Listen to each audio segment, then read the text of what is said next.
Hello, everybody. Welcome into SportsDay Insider presented by the Dallas Morning News. I am Kevin Sherrington, joined by my old pals David Moore and Evan Grant, who is celebrating his 85th birthday today. Let's all say you wear it well. He does. You are the most fit 85-year-old person I've ever seen in my life. Let me just say I am fit for an 85-year-old. If only I wasn't 59. Oh, that's it. That's it. 59. As I like to remind the two of you, I am the kid of this bunch. I am the Gen Z of this bunch. Yeah. You're a lot of things of this bunch, but I'm not thinking of any of those types. You reek millennial, the skinny jeans are a nice touch. I will say that. Or just reek. I don't know if he reeks of any of the other stuff. I'm laughing at the thought of me in skinny jeans. Yeah. Okay. Well, the Cowboys celebrated Evan's birthday Sunday. I got to tell you, David, as I've been reminded by several loyal readers, none of us picked the Cowboys to win that opener. I was shocked when I picked up the paper and I saw that it was like a 6-man complete disregard of the Cowboys. It was a sweep. Yeah. And of course, whenever that happens, of course, it always goes the other way. Almost always. Yes. Now, please see Green Bay playoff game where everything. Yes. I always like to remind people of stuff like that. When I'm right about this, guys, y'all don't say anything. Only when I lose do y'all bring it up. So yeah, but I have to tell you, David. Now, of course, I didn't see them play any preseason games. I was gone and all that stuff. But you can't tell anything. Well, none of the players that mattered play any preseason games anyway, right? So you wouldn't have been able to tell. Exactly. But I have to tell you, I really thought, first of all, Tyler Guyton's going to have trouble with Myles Garrett, right? And then, you've got these new guys in the offense. They didn't add anybody to the running game that's going to make any impact there in the first game at any rate. The Browns are coming off a playoff season. They're playing at home. The Cowboys were bad on the road last year. If not bad, at least certainly mediocre. And then they come out there and that's as good an opening game as I can recall in the Dak playoff era or the Dak career era. Dallas was 12-5 last year. All 5 of the losses came on the road. That was an emphasis going into this regular season by Mike McCarthy, which was we need to become a better regular season road team. And you certainly saw that in that game when, look, the second half was a different animal. As soon as Kevontae Turpin returned that punt 2 minutes deep into the second half to give them a 27-3 lead, that game was over. It was just about managing it the rest of the way on both sides. And the Cowboys play deteriorated at that point. But when it mattered, they controlled both lines of scrimmage, made big plays. Mike Zimmer's defense was certainly rugged and opportunistic in this opener. And I thought Dak Prescott was sharp in the first half when he staked the team to that lead. Not as sharp in the second. I think he only threw for 35 yards or something in the second half. Didn't have to throw the ball in the second half, though. Yeah, exactly. But that's the other side of it, right? Now, the other thing you saw is the run game didn't give them much, and they weren't controlling the clock the way they needed to because their run game is suspect. So there are certainly signs to work on. But, Dallas opened the regular season last year on the road with a 40-0 win against the New York Giants. The Cleveland Browns are a much, much better team than the New York Giants. This was a playoff team last year. It won 11 games. The defense is a top 5 defense in this league. It is very good at home. I believe that the Browns defense only gave up something like 5 passing touchdowns at home all last season. So this is an outstanding defense. Dallas did a good job of moving the ball early, staking itself to a lead, and they just completely confounded the Browns offense. So, yeah, I have a very impressive opener all around, and I think there was such pessimism coming into this season just based on how the postseason ended last year, the lack of activity in free agency, the waiting until the last possible moments to sign CeeDee Lamb and Dak Prescott to extensions. I think that move, I think emotionally the mood did not reflect the talent level of what this team is. It is still the nucleus of a 12-5 team that has been 12-5 the last 3 years. That is a serious playoff team in the NFC. All right, since you can't learn anything from preseason, and opening games are often mirages as well, Yeah. what's the most long-term encouraging sign either one of you saw? I'd be curious if you've got different answers. Let me go first because I want to preempt anything David says. No, I'm just kidding. But I will say this: this was not something in particular that's going to, and maybe it will have long term effects. But the two linebackers, Eric Kendricks and DeMarvion Overshown, were spectacular in that game. DeMarvion Overshown, who was a good player at Texas, but when I watched him play there, I always just thought, yeah, he's a nice player, but I don't see big time play there. I don't see him making big time. He wasn't dominating games. That play where he ran down Deshaun Watson and then ran past Micah Parsons, blew past him, was an all world kind of play. I think if they can get this kind of play out of those two guys at a position where they have really struggled the last several years on their linebacker, first of all, they're having safeties play linebacker, which was, it obviously works in the pass game, not so much in the run game, obviously. I think that this defense has tremendous potential, and Mike Zimmer's a pretty great defensive coordinator.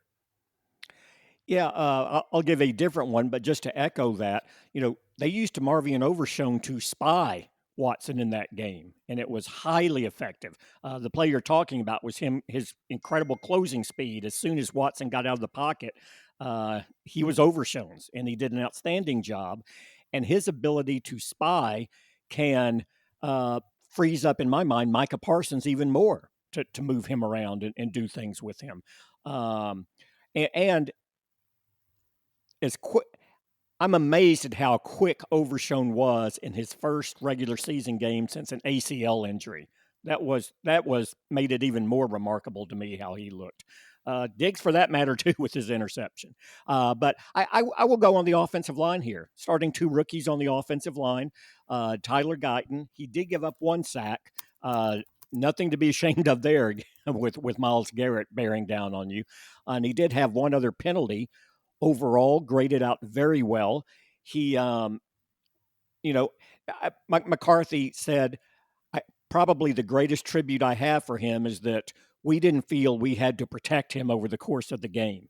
We just ran our normal stuff. We didn't feel, okay, we can't run this over on his side, or if we're going to do this play, we're going to have to give him some protection. We just left him out there, not unprotected in all situations. I mean, they picked their spots where he needed some help, but they didn't have to alter their game plan as the game went along because he wasn't able to stand up to the pressure of Tyler Guyton. And two, Cooper Beebe graded out phenomenally for his first game in a position he's never played in a competitive game. No pressures allowed up the middle. No snafus, no miscues. Zach Martin was talking after the game about how he was just blown away by how the rookie, the command that Cooper Beebe had in his first game at center, as far as recognizing what the defensive fronts were and quickly and declaratively getting the offensive line and telling them, okay, this is what we're going to do here. That was another thing, David, that I was thinking about with these rookies, and not, obviously Overshown is not. He was in last year's class and got hurt and missed the whole season. But first regular season game action was in this game, so that was quite a debut for his NFL regular season debut. Absolutely, and this rookie class has already outperformed last year's entire season. Last year, the top of that was probably their worst draft. I don't know, maybe in Will McClay's tenure as the guy in charge of the war room.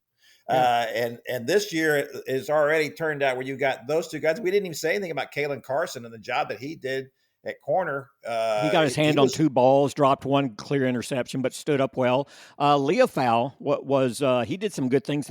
It's overshadowed by Overshown because Overshown was just so spectacular athletically in what you saw. But Leofau held up well, too. That's 4 rookie starters. That's the most rookie starters the Cowboys have had on opening day since the merger in 1970. And this is really important because going forward, after you're spending so much money on Dak Yes. Prescott, CD Lamb, you're going to spend pretty soon a lot of money on Micah Parsons. They're going to end up having about 120 million between the three of them on your salary cap, and so you're going to have these young guys step up and play, and they're going to have to keep churning that roster because of it. But if you can come up with players like this and find guys like this to play, well, then that'll work.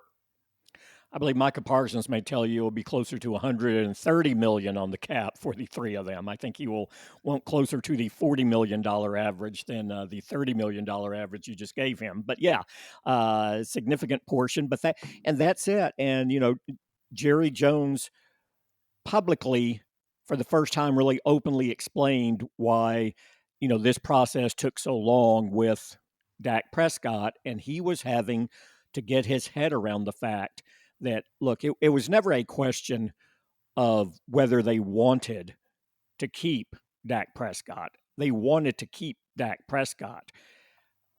The more complicated internal discussion was, at what price can we afford to keep him?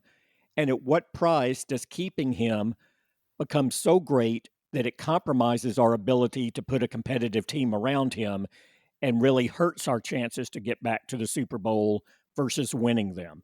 And once Jerry Jones was finally comfortable with what that number was and how Dak fit into it, then it became a question of not if Dak Prescott would sign, but when. And when was agreeing to the deal about 45 minutes before he got on the bus on Sunday for the short ride over to the stadium for the game. Yeah, listen, there was no other way to go than to re-sign him. There was no one on hand. We saw Sunday what happens when you start a rookie quarterback. The Bears started Caleb Williams, who's probably maybe the most promising, quarterback prospect to come out of the draft in several years, and he threw for 93 yards in the opener. And that's not to say, other guys have had bad openers too. Troy Aikman's wasn't great, but Troy didn't have a great rookie season though either. And I think Stroud kind of altered the perception of it. It's still for a long time that a rookie that steps up and performs like Stroud did last year is the outlier. But because he just did it, I think people are going, oh, you'll have it this year with Caleb Williams and some of these other young guys, Jaden. I think it's going to take a little bit of time. I think history shows that what Stroud did and what Prescott did his rookie season were anomalies. And remember that team was structured much differently that Prescott came on. He wasn't asked to do a lot of heavy lifting. No, he wasn't, and that's and the way the Cowboys played in this game. Now, look, had they come out and played like we all thought they were going to play, well, then okay, go ahead and turn it around. If you're going to be a 9-8 team, then what the heck? Go ahead and break it down and start all over.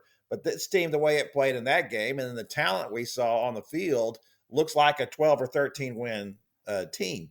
And the last thing you want to do then is to break that up, right?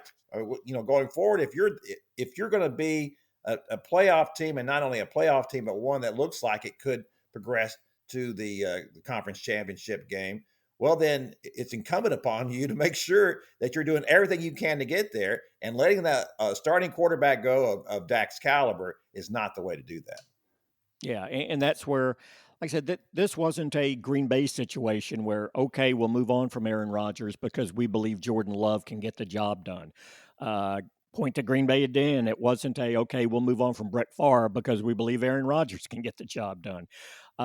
You have to prepare to move on, especially when the rest of your nucleus is as good as the Cowboys are.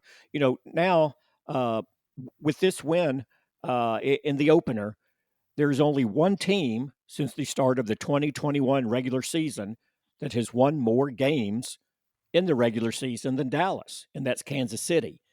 Now, that leads to the second part of the equation is, but Kansas City's won 2 titles in that span, and Dallas has only won 1 playoff game. That is the real issue. That is another reason why Dak Prescott went down to the wire, is because his inability to lead this team past the divisional round in the postseason. All of that being said, you can't just shrug your shoulders and dismiss the Cleveland win or what a team does in the regular season just because it has not translated into success for the Cowboys. You still have to put yourself in position, and the regular season indicates and establishes what you are capable of doing in the postseason. They just haven't carried out the second part of that equation yet for a Yeah, long there's no time. question. No question about that. I want to go back to DeMarvion Overshown. I'm just kind of Sure. really enamored with him at this point. So you talked about that he was being used as a spy. I've always thought that, let's say when you're playing the Eagles and Jalen Hurts, that begs a spy to me. A guy like him who is going to take off at some point. And there were so many games when he was really successful and when he's at his peak, in which he just waits a few seconds, doesn't see anything, then takes off, and Yep. there's no one around him. I'm wondering how successful that could be in that, or is it just a different kind of scheme because of what the Browns are doing as compared to the Eagles, and that will determine whether they do that or not.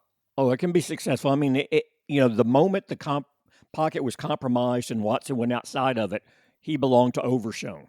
That was basically his charge. Um, Jalen Hurts is a great example. You'll see that there as well. You'll see it in week 3 against Baltimore and Lamar Jackson.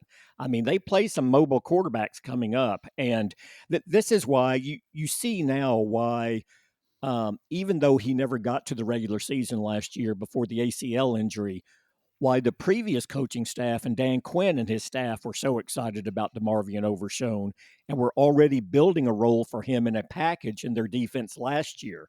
And this is a lot of what they envisioned. Instead, what they did was they went with Marquise Bell down there. Didn't have the size, doesn't have the speed. Very good. He did a very good job of it, and he's a very solid player, but just doesn't have the athletic ability and size of Overshown. And Overshown's closing speed in that game was remarkable, just remarkable. And Yeah. and the other thing you see with these linebackers is that it really helps the guys in the defensive front because they can now just go and go, okay, our linebackers have the size to clean up after this if a guy breaks through here to the second level. Whereas, last year, the last few years, because of the size of the defense, it had to be swarming and guys in areas had to go and kind of break once the guy broke to the second level. It changes things. Now, what remains to be seen is how good will Overshown and Leofau and these guys be in coverage when teams start throwing those little intermediate passes, and will Dallas be hurt there? So that's where you watch this going forward, because that's what you give up in this. You're gaining size and the ability to be better in the run game, but you're also giving up a little something in the potentially in the passing game. We'll see how that goes. Do we see, speaking of the running games and the Cowboys running game, do you see any possibility of Dalvin Cook at some point jumping in here? It wouldn't be as early as this week against the Saints, would it? I wouldn't think so. I think from the Baltimore game on, based on how they're running as a committee, is the time to start watching and seeing whether or not Dalvin Cook is going to be, uh, you know, he's poised right there. I think as soon as any individual stumbles in this committee, or the committee overall isn't doing what it needs to do, I think you will see him come up and get in there pretty quickly.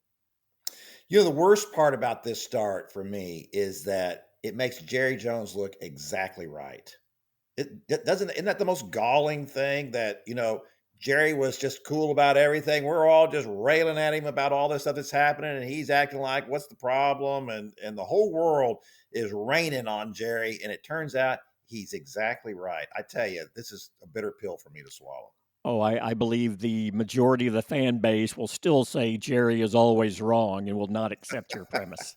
Yeah, I'm not sure I'm willing to buy that this is a prove 'em right moment for Jerry. Maybe it's a prove 'em right moment for Jerry. But look, it's Oh, it's well, opening game, and I know that Cleveland was a playoff team last year, but they do have Deshaun Watson running their offense, and they are the Cleveland Browns. And if there's anybody who's got a history of thinking that he's right and fooling himself, it's Jerry Jones. So yeah.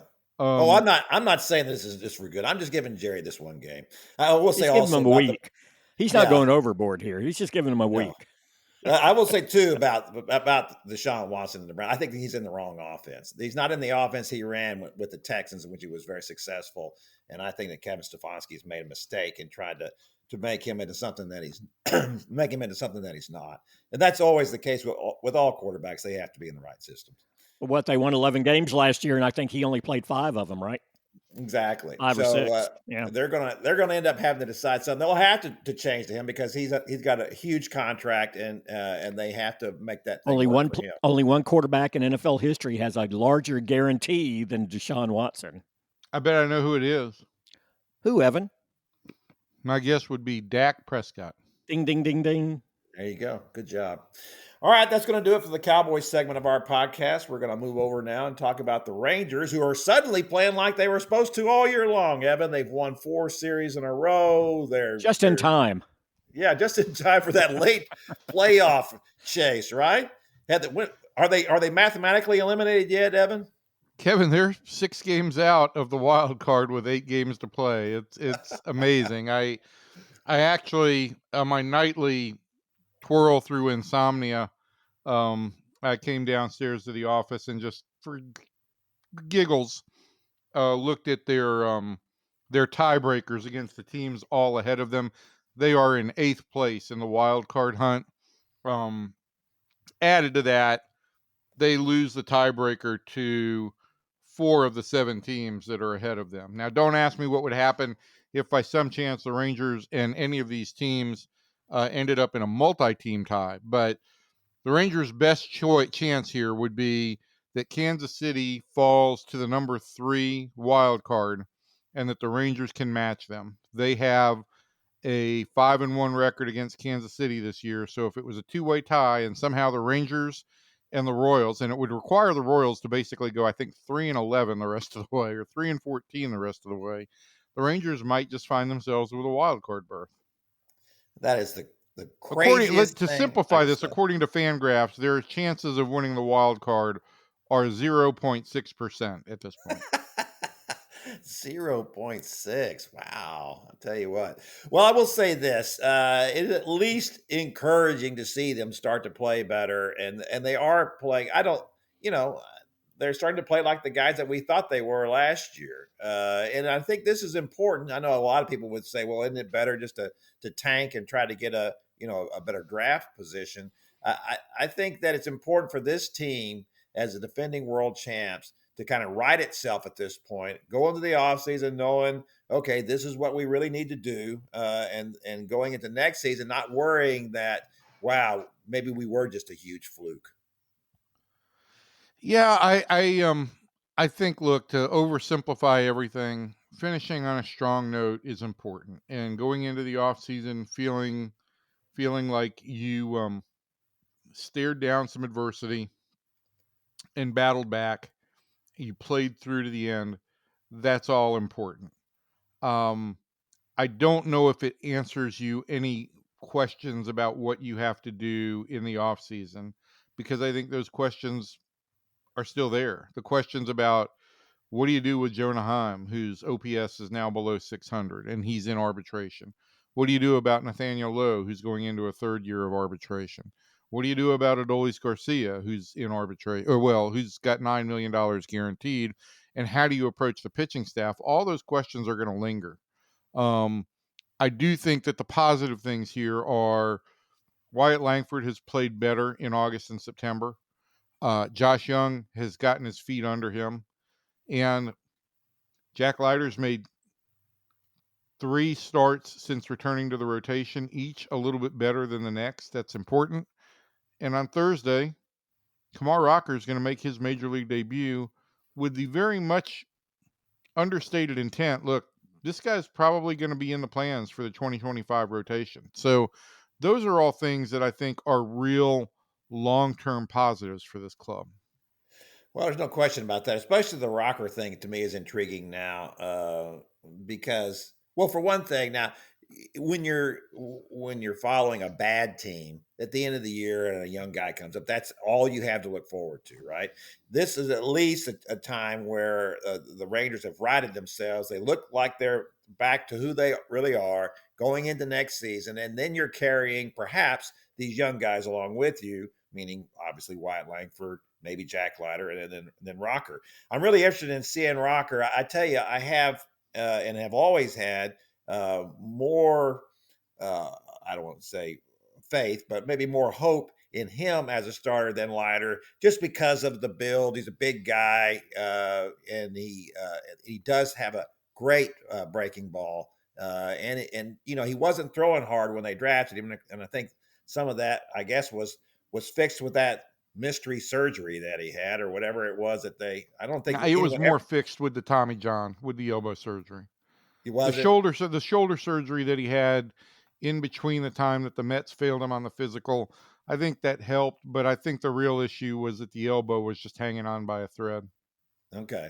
So we can expect him to throw in the upper 90s at 98, 99. That's where his fastball is going to ride. His fastball's averaged 98.7 in the minor leagues. And the thing for me, I saw Rocker at his nadir in college with Vanderbilt. He pitched on a Friday night, had no fastball whatsoever. And the thing that was most impressive about me is the way he battled and the way he threw strikes with his other pitches. Leiter the next day came out and punched out 12 Ole Miss batters, and it was clear if you were going to draft one guy over the other, Leiter had the better stuff. But I came away from that weekend still impressed by Kumar and the way he attacked hitters and the way he battled without giving up. What I think now is Kumar's got as better stuff than Jack again now that he's healthy, and I think that he throws more strikes. The starts that I've seen in the minor leagues have been unlike any starts I've seen from a Rangers minor league pitcher in my time on this beat. This In is what just respect? absolute dominance. Before David, just the last thing, I went back and in this morning's column, I put some comps. Have you dropped a lit match into your lap or something? Is there a problem there, Evan? In the column I wrote this morning, I put some comps in. Rocker's made 7 minor league starts since going to AA, at AA and AAA this year. It's the same number of starts that Paul Skeens made at AAA before the Pirates called him up. And Paul Skeens' numbers in the minor leagues, the number 1 pick in last year's draft, were all overwhelming. A 0.99 ERA, a sub 500 OPS allowed, 45 strikeouts to 8 walks, all really impressive. And Rocker in his 7 starts has had better numbers, a touch better, because it's hard to be much better, a touch better. So there's a good comp there for what Kumar Rocker has done. And I just think that this is, in Chris Young's words, this is an opportunity basically to get him assimilated with the full intent that they're going to go to spring training next year, giving him every opportunity to lock down a rotation spot. If he does well, and then if Leiter continues to do pretty well, I would say the chances of both of those guys making the rotation next year are very slim. Chances of one of them making it is probably not great. But I would think that I disagree on one. I bet you one of them makes the rotation. okay, if one of them makes the rotation, then I would think that the chances of Max Scherzer coming back and Max Scherzer's not coming back. he's not coming back. You're I'll bet already you that Max declaring Scherzer doesn't come back and that one of them makes the rotation. okay. Well, I was kind of like that last week, and you said, "Oh, I don't know." You kind of made me seem like that maybe Max would come back. I find that hard to believe, especially in it. If you're trying to bring the payroll down, this is what has to happen, right? You got to get one of these kind of guys has to make the rotation, and you wouldn't be pushing anything, I don't think, with either one of those guys. They're both. I mean, how old are Leiter and Rocker now? Rocker is going to be 25 in November. Leiter is 23 or 24. Yeah, it's time. It's time for these guys Yes. to step up. It's not like you're pushing them. They But if both you've played got, in let's college. put it this way: if you've got Cody Bradford, who really has impressed me with his ability to pitch, and who won last week, had a start in which he won last week with the slowest four-seam fastball in the big leagues this year, which to me was impressive. It demonstrates that you can throw a fastball at 88 miles an hour, and if you've got location and you've got good pitch sequencing, you can still compete. Cody Bradford's going to be an inexpensive option for the rotation next year, and one of Leiter or Rocker would be an inexpensive option for the rotation next year. The other would be a depth option for sometime early in the season. You've got Jacob deGrom. You hope to have Tyler Mahle fully healthy. And you've got John Gray under contract. Right there, that's 5. I'm not sure if the Rangers had their druthers, I bet that they would like to see if they could potentially move Gray and some of that contract and use that to try and re-sign Nathan Eovaldi. I think that's a great plan. Is it possible that Cody Bradford is the next Kyle Hendricks? Yeah, I mean, it's possible. You know, the profile is similar. When I looked at like average, like guys who relied on their fastballs and who had sub 90 mile an hour fastballs, Kyle Hendricks was obviously was the first guy who came up as a comp. So was the guy who pitched against the Rangers the other day, Tyler Anderson from the Angels. Yeah, I think that would be pretty good for me. I tell you, that's the Kyle thing. Hendricks, but Kevin, Kyle Hendricks would be the right in the modern day era. Kyle Hendricks would be the top of the scale for comps. You got to run like Kyle Hendricks did for a couple of years. You've done great. If you get Oh, absolutely. serviceable big league innings from Cody Bradford, you've done just fine there. Oh, absolutely. Yeah, I'm not saying that he's going to end up being Kyle Hendricks, but that's certainly the model of somebody that you would like for him to approach. So I think that this team, looking forward to next year, the rotation doesn't bother me. Now it'll be interesting to see what they do in the bullpen. What are the contracts there for the guys in the back end of the bullpen? Gone. Robertson's got an option. It's at $7 million. It's a player option, I believe. So I don't think he'd come back at $7 million, but we'll see. I don't, as good as Kirby Yates has pitched this year, it's hard for me to say I'm going to go invest big time dollars in a 38-year-old closer who hasn't been terribly healthy. So you've got to find some answers there. The way I'm looking at things right now, they've got to get a bat. They've got to have another bat option somewhere. They've got to get 2 back end relievers, whether that's somebody to go with Robertson and a 7th inning guy, or somebody to go 8th and 9th. That, and probably at least one starting pitcher. So I think they've got their work cut out for them in terms of acquisitions. There's 4 big acquisitions that I think they need to make. Yeah, yeah, you're right about the back end. I think they got some candidates for the mid innings next season, but that could be a real problem. And the biggest issue is a bat. All right, that's going to do it for the Rangers segment of our podcast. We're going to move over and talk about colleges. I was up in Ann Arbor, first trip up there, never been before. Went to Zingerman's Deli, had a Reuben. Best Reuben I've ever had. It was really good. How'd you find out about Zingerman's Deli? I did a lot of research, as I always do, and unearthed that. I don't think anybody ever heard of it before I did that. That sounds like somebody running for president, doesn't it? Anyway, yeah, it was really great, and Ann Arbor was great. But I'll have to say this: I wish it had been a better game.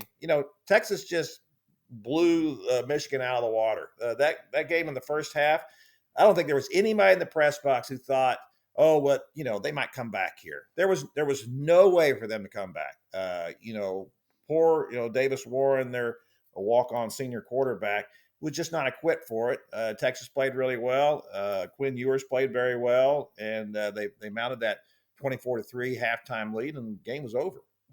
So that was a little disappointing. It would have been fun to see something really happen. They just completely took that 111,000 fans out of the game.